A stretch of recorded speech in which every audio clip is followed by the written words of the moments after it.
Hello everyone, my name is Bo Pang. I'm presenting the paper TubeTK Adopting Tubes to Track Multi-Object in a One-Step Training Model. It's my honor to introduce my co-authors. This work is in collaboration with Yizhuo Li, Yifan Zhang, Muchen Li, and my advisor Cewu Lu.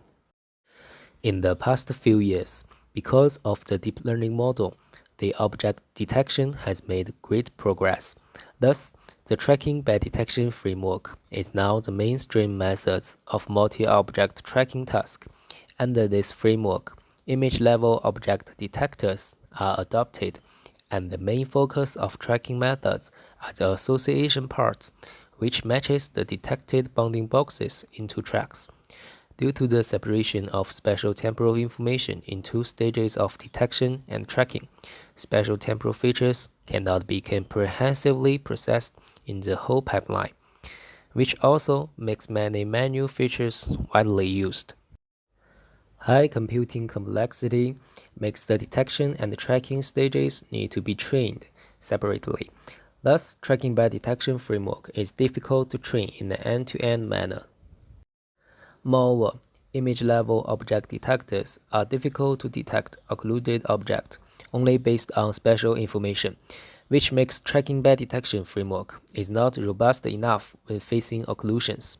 To overcome these challenges, we propose a one-stage end-to-end multi-object tracking method. The entire model is designed around the concept of bounding tubes. We first show the whole pipeline of our method. We only adopt an unified fully convolutional network to handle the multi-object tracking task. It takes a short video clips as input and directly output the bounding tubes. Finally, with a simple parameter-free IOU-based post-processing, we can link the predicted bounding tubes into final tracks.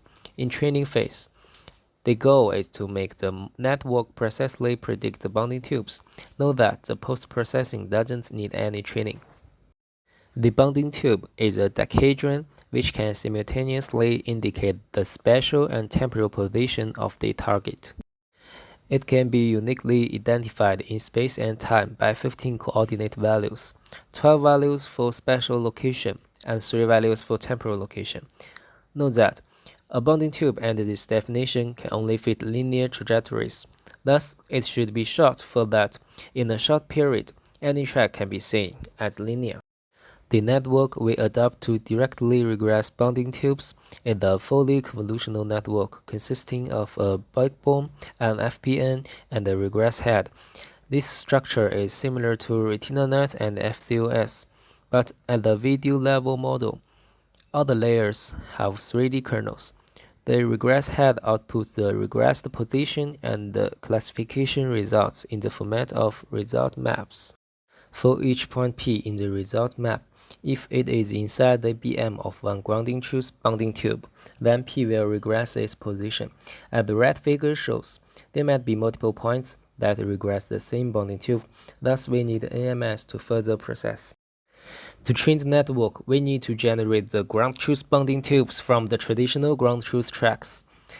We densely generate them by extending each bounding box in the tracks into a bounding tube. This is achieved by treating each bounding box as BM and look forward and backward to find its BS and BE. In order to make bounding tube fit the moving trend changes with different degrees of intensity, we dynamically choose the length of bounding tubes. We adopt GIOU loss for regression and focal loss for classification. After getting the set of bounding tubes, we need to relink them to get the final tracks. The linking algorithm is based on IOU and moving direction. We calculate the affinity scores based on these two principles and adopt greedy method to match them. For performance, we first show that our TubeTK is more robust when facing dense cross and occlusions. From the figure, we can see that TubeTK has higher recall and less eddy switches when the object has low visibility. This is a small demo. Note that there is little eddy switches when facing severe occlusions. And we achieve SOTA performances on multi-challenge datasets without bells and whistles. Our code and models are publicly available now. Thank you very much for your attention.